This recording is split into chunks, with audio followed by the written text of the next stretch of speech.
there ever any kind of part of you that at the start sort of looks at a window or an installation and just thinks, this time it's not going to be geometrically, almost mathematically precise, it's going to work. This time I'm just going to throw stuff at it and see what happens. I'm just going to let creation happen and see what it looks like. Oh, you can probably see from my face now. I can't.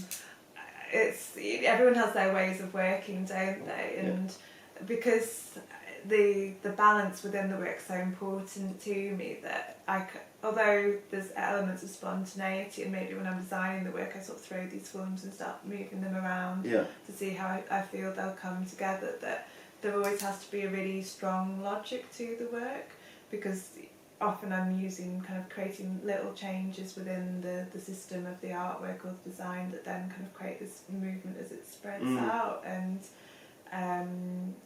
I have, sometimes when I do workshops, I work with, kind of like schools, teenagers quite a lot, and we do work with vinyl, and I get them to sort of think about colour and form and like shape and all these different elements, and for them I allow them to be quite spontaneous and just reactive, and that's really nice because then it kind of like I get to see how they do it, but at the same time it's not a working method. Does it make you sweat a little bit?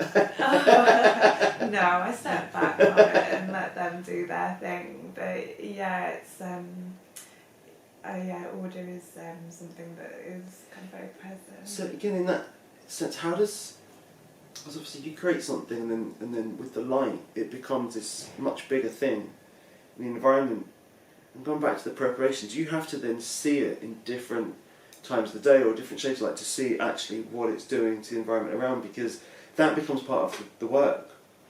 And then you have to look at it and see, well, actually maybe that's not reflecting here how I kind of wanted it to be, so maybe I have to change something up here to impact all the rest of the environment. Is that part of the process, or is it sort of, once you've got it, it is what it is, it takes place? The designs are predetermined, and I kind of feel like once you've kind of agreed on something, that I don't like to then go back and tweak it. So unless somehow the work is underwhelming, which hasn't really been a problem at today, that it's actually quite surprising, because I think really when you put these things in environments, it really highlights how many reflective surfaces and all these different things are going on. So for example, when I did my piece in Canary Wharf, it was in some skylights for the Jubilee Plaza shopping centre, and we only used a small section of the glass, partly due to sort of health and safety for how much we could access without it being with them being agreed to be signed off, basically. But in the shopping centre, there's all these kind of like metal railings that were mirrored. The light was falling down onto the floor, kind of a couple of grounds below where the windows were, and every now and again it just like pop in these little places. And again, in the art station, it's been really nice because essentially the windows are all along the front of the building, but they're in separate rooms, so you can see it from the outside as a complete image, but from the inside you experience it in sections.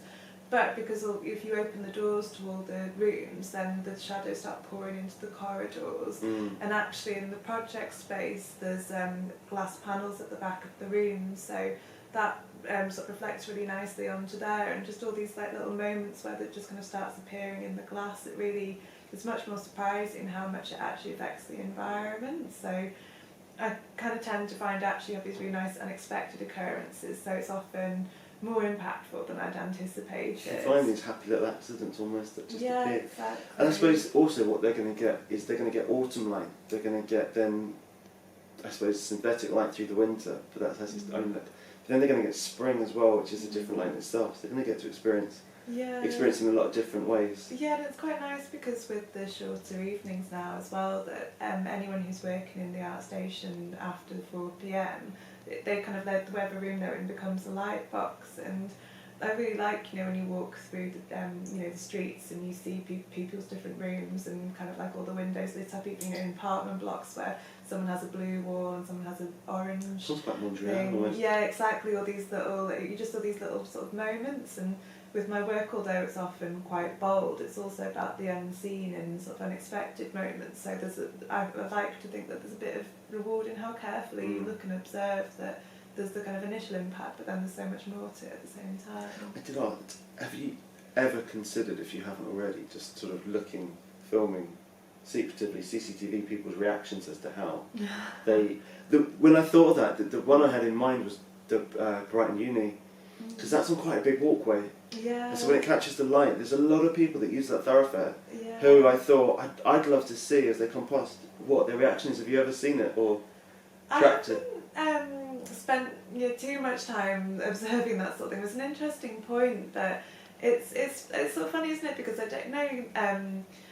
When it's something that's kind of has kind of like maybe more of a shock impact, I imagine you sort of automatically see quite strong reactions. I'd be interested to see how well people react to these things. But what was quite nice actually is when we did the installation, one of the volunteers, Dulcie, brought in her little baby who's sort of 6 weeks old, and the kids, at a certain point they start to be able to see and process colour better. So we were quite interested in kind of what they could observe. But it was really nice because she just kind of like was just really looking and experiencing. Yeah, babies don't hide their emotions, do they? So it was really nice just to see her gazing at it and how that level of absorption. Is it important that people they look? You talked about how the curvature represents. I mean, I saw the telephone lines. That's what I thought when I saw it. Is it important that people see that or translate it in a way that's relevant to the environment, or is it equally important that people just enjoy sort of the experience of being next to it? I think it's fine, really. I don't like to be too didactic and tell people how to react to my work. So if they see that and get that, then that's great. And if they have to read a little bit about it and then understand the thought process, then that's fine too. But because I work so much in the public sphere, then I'm quite relaxed about how people interact, and it's up to them how they want to interpret things. And maybe they just see it and spend a little bit of time thinking about it. Maybe it comes back to them. Maybe they walk past and don't even notice it's there. You can never tell, can you? But I think for me I like using abstract and geometric things because it does give people space to make their own interpretations too. Mm-hmm. Quite loose. Yeah, exactly. You've done some stuff with projections, but I couldn't find a great deal. Is that something we'd expect to see a bit more of? Because it just sort of feels like it could, your work would lend itself to projections that it just feels like a natural fit. Is it something that you could see yourself doing more of? Yeah, definitely. These things, they kind of go in waves, don't they? So I had a couple of projects where I did some animation. One of the first ones I did was actually for Crypt Space for this festival in Hastings called Coastal Currents. And they'd invited me to do something, but because it was in a crypt, they were like, "Oh, well, you're an installation artist, but you can't paint on the walls." Right. And I was able to. There were some areas where I could hang things, but really it was completely different to any way that I'd worked before. So that was quite nice to spend time developing some animations and see my works as architectural intervention, but in a very different space. And I really enjoyed doing that. But animations are quite time consuming, and I found it a little bit of a challenge to even work out, just how to start. So I spent quite a lot of time sort of, watching YouTube videos where, kind of like 12-year-old boys were like telling me how to make a circle and things like that. So it was a bit of slow progress getting going, but once I got the hang of it, I really enjoyed it. And I did a residency in Latvia at the Mark Rothko Centre. Oh, yeah.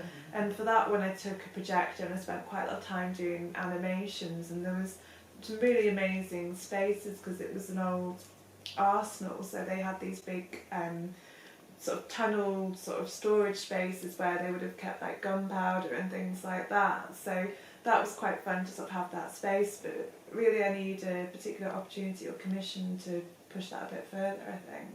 It just feels that, because you could change in real time the colour or the shape depending on what you're projecting onto. I'd really like to do that with sound as well, actually. So I've got a plan with someone that we're going to do an immersive installation sound piece at some point. So that might be in the pipeline in the future too, hopefully. Nothing more. Nothing more now. But it does. I find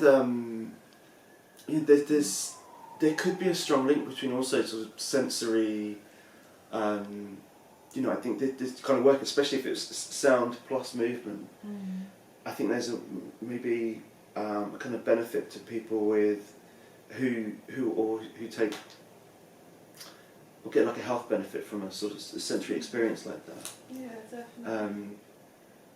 Well, I've been doing, with some of the commissions I've done recently, I've started doing more work in healthcare spaces, and what's been quite interesting is particularly sort of for hospital wards or units where it's people who are there as sort of, you know, long-term residents potentially, that the light-based work is quite good for that, because the people, you know, if you're looking at the same walls every day, it's actually quite nice to have things that change. So particularly with the work where it's activated by sunlight, that there is this kind of, you know, movement and change throughout the year. And I have a piece which I did for the IC's Arles in France, and Olivier and David, I did a sort of secret piece in the stairwell in their home for them, and that's been really nice, because every now and again I'll just get a photo sort of and a message from Olivier saying, oh, like the vinyls kind of like cast this shadow here, we've never seen it there before. And it's just really nice to have these kind of like little insider moments, you know, people showing me things that, you know, another unexpected reaction or